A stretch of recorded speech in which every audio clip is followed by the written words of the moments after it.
안녕하십니까, 스타디입니다. 법은 일반 사람들이 생각하기에는 상당히 멀게만 느껴집니다.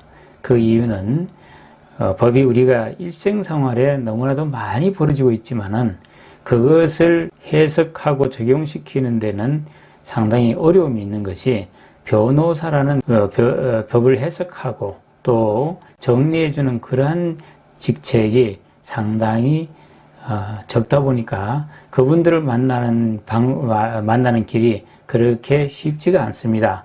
공인중개사처럼 널려 있는 것도 아니고, 그분들을 만나려면 수소문해야 되고 아름아름으로 가야지만 그나마 조력을 받을 수 있는 그런 사회 구조다 보니까 아무래도 법은 멀게만 느껴지고, 그러한 법 구조 때문에 아주 기초적인 민법에 나오는 유언의 구성 요소에 대한 이해가 낮았기 때문에 일어난 웃지 못할 슬픈 얘기를 오늘 해볼까 합니다. 먼저 유언장은 어떤 형태를 띄어야 되는가? 참, 유언이라는 것이 보통 사람이 죽을 때 남기는 말인데, 거기에 무슨 형식이 있어야 되며 거기에 무슨 구성 요건이 있어야 되는지 일반인들은 의아할 수도 있습니다. 그런데 민법에 보면 법률적인 규정을 정확하게 해놓고 있습니다. 먼저 민법에 나오는 규정을 한번 살펴보도록 하겠습니다. 민법 제1060조에 의하면 유언의 요식성이라 해서, 유언은 본법에 정한 방식에 의하지 아니하면 효력이 생하지 않는다, 효력이 발생하지 않는다, 이 말입니다. 요식, 어떤 요건을 갖춰야 된다, 이런 얘기가 되겠습니다. 그래서 이것과 관련돼서 이제 유언의 여러 가지 종류가 있지만은 오늘 문제가 되는 자필 증서에 의한 유언, 이것은 민법 제1066조에 나옵니다. 한번 읽어보겠습니다. 자필 증서에 의한 유언은 유언자가 그 전문가 연월일, 주소, 성명을 자선하고 날인하여야 한다. 요 구절 다시 한번 살펴보겠습니다. 자필 증서에 의한 유언은, 그러니까 자기가 써서 남기는 유언은 그 유언자가 당연히 그 전문이 있겠죠. 무슨가 말하려고 하는 그 내용과, 그리고 세 가지가 그 밑에 들어가야 된다.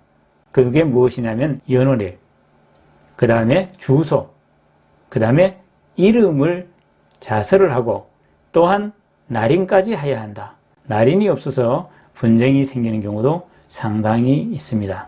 그러면 여기에서 유언장에 유언자의 주소가 빠뜨려진 경우, 이런 경우는 참으로 억울하지 않습니까?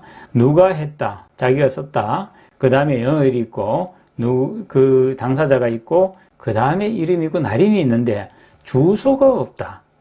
그것 때문에 벌어진 일을 지금부터 소개합니다. 어떤 분이 제일 큰 언니가 되겠는데, 그 밑에 여동생 하나, 남동생 하나, 이렇게 3남매를 두고 아버지가 치매에 걸리면서 오랫동안 투병 생활을 해야 되는 그러한 병상에 눕게 되었습니다.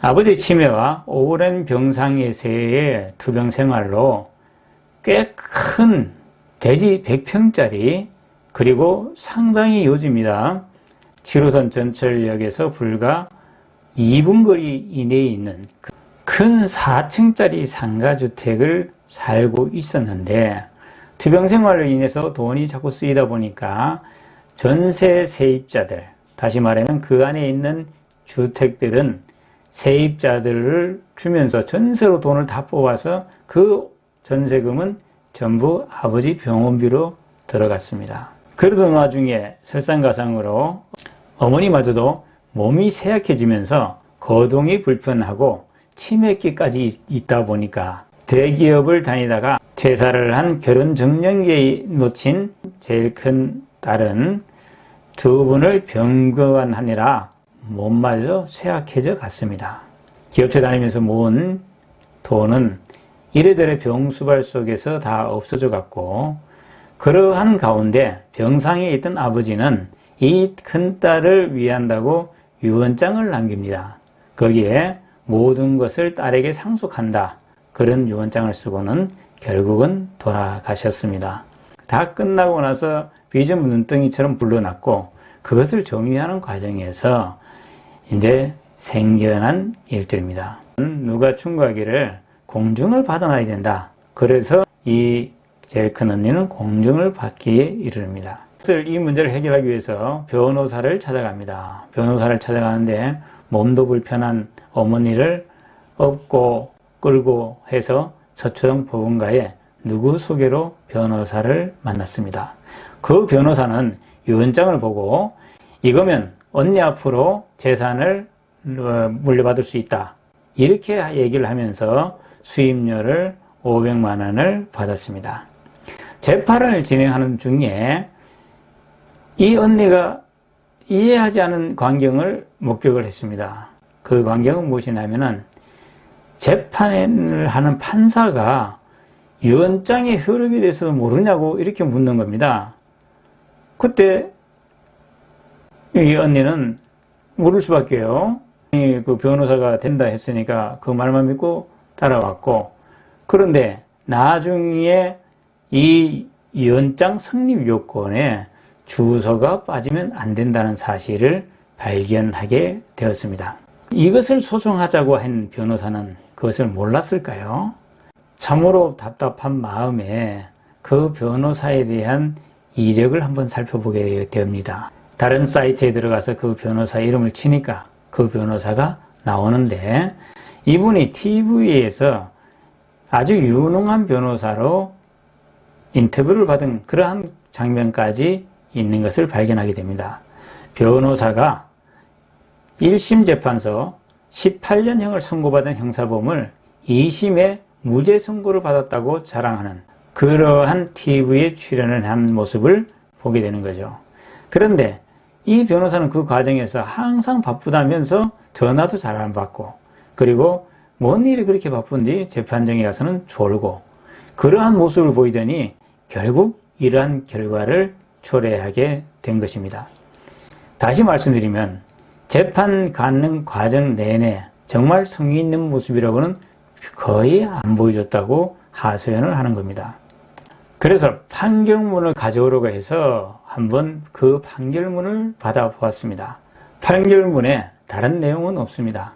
오로지 유언장에 계속 되풀이되는 말이 주소가 없다는 것입니다. 주소가 없으니 이것은 유언장의 요건에 해당이 안 되고, 유언장의 요건에 해당이 안 되기 때문에 판결문의 내용을 살펴보면 이러합니다. 민법 제1065조 내지 1070조가 유언의 방식을 엄격하게 규정한 것은 이렇게 나오죠. 밑에 보면 잘필 증서에 의한 유언은 민법 제1066조 제1항의 규정에 따라 그 전문가 연원리 주소 성명을 모두 자선하고 날린 하에만 효력이 있다고 할 것이고, 주소를 낙인이 자사하지 않았다면 이는 법정된 요건과 방식에 어긋난 유언으로서 그 효력을 부정하지 않을 수 없으며, 자, 방금 본 바와 같이 유언의 효력에 대해서 4가지 기본적인 사항을 과연 이 변호사가 몰랐을까요? 참으로 안타까운 내용입니다. 수임료만 이래저래 1,000만 원 가까이 들고 사무실에 찾아온 50대 노처녀는 눈물이 줄줄 흘러내립니다. 지분으로 동생들과 같이 등기하면, 그래야면 다 끝났을 것을 울면서 동생들과 원수가 되고 1년여 걸린 법정 다툼 속에서 형제애는 바닥이 되어버려서 이제는 원수나 다름없이 되었고, 반목이 된 형제들이 싸우느라 상속 재산세를 안 내자 구청 당담 직원이 나와서 살펴보고는 샅샅이 조사를 해갔습니다. 그러다 보니까 집에 조그만 하자도 다 조사를 했고, 처음에는 친절하던 공무원이 이런 자료 저런 자료를 다 요구를 하자 겁이 난 언니는 모든 것을 정직하게 제공을 했습니다. 그러자 갑자기 이 구청 직원은 원칙대로 처리할 것이라고 하면서 전화도 잘 안 받는다고 합니다. 지금도 그 언니는 건물을 지키느라 세입자들 다독거리라 어머니 병관하랴 지친 몸을 이끌고 저녁이면 술을 먹지 않으면 잠이 안 온다면서 매일 술로 밤을 새운다고 말합니다. 말기를 다 끝내고 돌아가는 그녀의 여인 체구가 구부져 가는 모습을 보니 안타까움을 금할 수가 없습니다. 변호사, 이래도 되는 겁니까? 감사합니다.